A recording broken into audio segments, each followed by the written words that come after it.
نحمده ونصلي على رسوله الكريم اما بعد فاعوذ بالله من الشیطان الرجیم بسم اللہ الرحمن الرحیم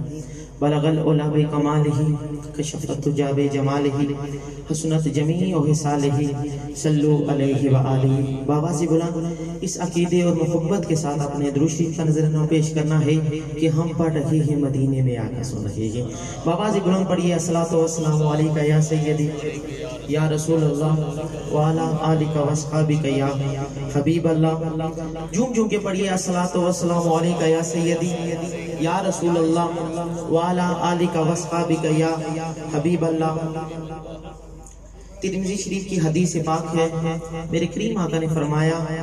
قیامت کے دن وہ شخص میرے سب سے زیادہ قریب ہوگا جو سب سے زیادہ مجھ پہ درود پڑھتا ہوگا۔ میری چند منٹ کی حاضری ہے، آزاد کشمیر سے ہم یہاں تشریف لائے ہیں۔ مجھ سے قبل دنیا نات کا عظیم نام الحاج افتخار احمد رضوی صاحب، یہ میرے استادوں کی بھی جگہ ہے، بہت ہی محبت فرمانے والے ہیں۔ میری 3 سے 5 سے 7 منٹ کی حاضری ہے، اگر کوئی بات آپ کو سمجھ میں آئے تو بآواز بلند سبحان اللہ کے صدا کو بلند کرنا ہے۔ ایک بار جھوم کے پڑھیے الصلاۃ والسلام علیک یا سیدی یا رسول اللہ وعلی آلک واصحابک یا حبیب اللہ۔ کرم جب آل نبی کا شریک ہوتا ہے، کرم جب آل نبی کا شریک ہوتا ہے، لاکھ بگڑا ہوا کام بھی ٹھیک ہوتا ہے، اور درود آل محمد کی فضیلت ہے، لا شریک بھی اس میں شریک ہوتا ہے۔ تو رحیم ہے، تو کریم ہے، تیری ذات سب سے عظیم ہے۔ جی جس کا ایمان ہے ذرا جھوم کے کہیے سبحان اللہ۔ تو رحیم ہے، تو کریم ہے، تیری ذات سب سے عظیم ہے، وہ ہم پہ بھی تیرا کرم، اس کرم پہ ہم کو یقین ہے، کیونکہ جب بھی تیری شان کریمی پہ نظر جاتی ہے، جب بھی تیری شان کریمی پہ نظر جاتی ہے، زندگی کتنے مراحل سے گزر جاتی ہے، اور بے طلب مجھ کو دیے جاتا ہے دینے والا، ہاتھ اٹھتے رہی جولی میری بھر جاتی ہے، کیونکہ حمد ہے اس رب کائنات کے لیے جس نے افلاک و آسمانوں سے سجایا، حمد ہے اس رب کائنات کے لیے جس نے آسمانوں کو ستاروں سے سجایا، حمد ہے اس رب کائنات کے لیے جس نے ستاروں کو چمک سے سجایا، حمد ہے اس رب کائنات کے لیے جس نے چمک کو دمک سے سجایا، حمد ہے اس رب کائنات کے لیے جس نے دمک کو کشش سے سجایا، حمد ہے اس رب کائنات کے لیے جس نے کشش کو رانائی سے سجایا، حمد ہے اس رب کائنات کے لیے جس نے رانائی کو زیبائی سے سجایا، حمد ہے اس رب کائنات کے لیے جس نے زیبائی کو خوبصورتی سے سجایا،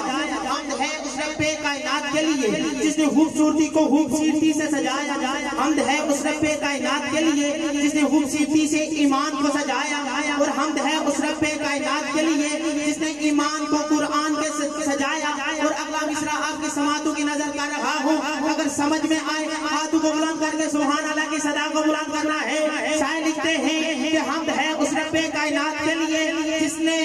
ایمان کو قرآن سے سجایا، اور حمد ہے اس رب کائنات کے لیے جس نے قرآن کو محمد کی محبت سے سجایا۔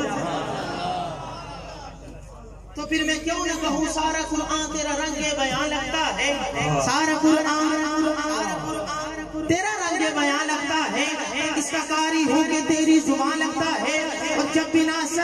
سوئے اخلاق پہ نظر ہوتی ہے، چاند مجھ کو تیری ایڑی کا نشان لگتا ہے، کیونکہ الہام کی رم جم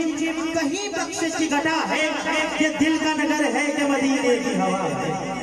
الہام کی رم جم کہیں بخشش کی گھٹا ہے، یہ دل کا نگر ہے کہ مدینے کی ہوا ہے، اور سانسوں میں مہکتی ہے مناجات کی کلیاں، کلیوں کے کٹوروں میں تیرا نام لکھا ہے، کیونکہ بات بگڑی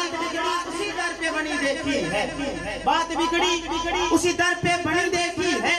چولی منگتوں کی اسی در سے بنی دیکھی ہے، اور میری نظروں میں نیازی کوئی ججتا ہی نہیں جب سے سرکار مدینہ کی گلی دیکھی ہے، کیونکہ کیا بتاؤں کیا ہے مدینے کی گلی میں، کیا بتاؤں کیا ہے مدینے کی گلی میں، ہر درد کی دعا ہے مدینے کی گلی میں، عطا ہی عطا ہے مدینے کی گلی میں، انوار کبریا ہے مدینے کی گلی میں، ہر عاشق کا مدعا ہے مدینے کی گلی میں، صدیق کی صداقت ہے مدینے کی گلی میں، عمر کی عدالت ہے مدینے کی گلی میں، عثمان کی صحابت ہے مدینے کی گلی میں، علی کی شجاعت ہے مدینے کی گلی میں، بلال کی آزا ہے مدینے کی گلی میں، جامی کی نعت ہے مدینے کی گلی میں، رب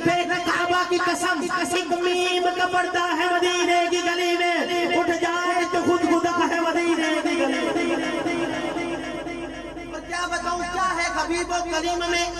کیا بتاؤں کیا ہے حبیب و کلیم میں، کہ سب کچھ چھپا ہے محمد کی میم میں۔ یہ میم تو منزل کا بتا دیتا ہے، یہ میم تو مولا سے ملا دیتا ہے، اور یہ میم تو مشری کی ڈلی گو رہا ہے، ارے پردے میں محمد کے خدا بو رہا ہے۔ کیونکہ رب فرماتا ہے محبوب مکرم، اگر میں آپ کو پیدا نہ کرتا تو کسی چیز کو بھی پیدا نہ کرتا۔ ایک بار جھوم کے کہیے سبحان اللہ۔ اسی بات کو شاعر نے اپنے خوبصورت انداز میں یہ لکھا ہے کہ نہ دریا کی موجوں میں ہوتی روانی، نہ ہوتا سمندر میں بہتا یہ پانی، نہ سورج کی کرنیں چمکتی جہاں پر، نہ سجتی ستاروں کی بزمہ سما پر، برستے نہ جلوے زمین و زمان پر، نہ پڑتی نظر مالتے دو جہاں پر، نہ بارش کے پانی کا ہوتا خزانہ، نہ مٹی غذاؤں کا بنتی بہانہ، نہ بارش نہ کھیتی نہ سبزہ نہ دانا، نہ یہ آشیانہ نہ وہ آشیانہ، رہے معرفت سے جو انسان گزرتا، نہ سیر آسمانی فضاؤں کی کرتا، نہ ادراک بڑھتا نہ احساس ابھرتا، نہ قرآن اترتا نہ ایمان نکھرتا، جو محفل نہ ہو تو گفتار کیسی، جو منزل نہ ہو تو رفتار کیسی، غرض نہ ہوتی یہ بزم ہستی، خدا بھی خزانے میں رہتا جو مخفی، زمانے کے دلکش نظارے نہ ہوتے، کسی کو کسی کے سہارے نہ ہوتے، محبت نہ ہوتی عداوت نہ ہوتی، مصیبت نہ ہوتی راحت نہ ہوتی، خلیل و کلیم سبھی بھی نہ ہوتے، نبی بھی نہ ہوتے ولی بھی نہ ہوتے، فضا میں صدالت ترانی نہ ہوتی، جہاں میں وفا کی کہانی نہ ہوتی،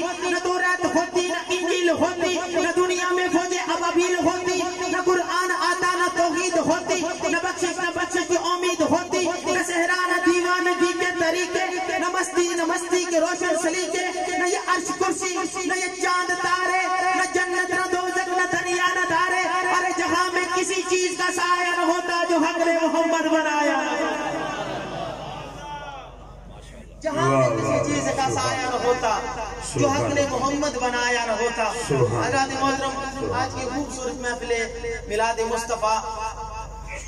جیلم تاج مارکی میں انعقاد پذیر ہے۔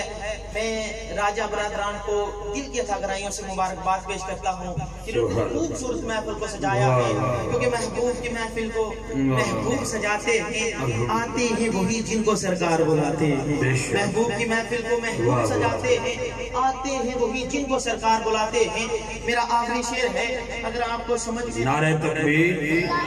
نعرہ رسالت، نعرہ تحقیق، اللہ ہو اللہ ہو اللہ ہو اللہ ہو اللہ ہو اللہ ہو اللہ ہو اللہ ہو اللہ ہو اللہ ہو اللہ ہو اللہ ہو اللہ ہو اللہ ہو اللہ ہو۔ سامعین گرامی، معزز حاضرین و ناظرین، گلے گلشن علی فخر و سعادت آل نبی اولاد علی حضرت پیر سید مخدوم بادشاہ صاحب حمدانی دامت برکات میں قدسیہ زیب و زینت آستان عالیہ بغانی شریف آپ تشریف فرما ہوئے، آپ کو دل کی اتھا گہرائیوں سے خوش آمدید کہا جاتا ہے۔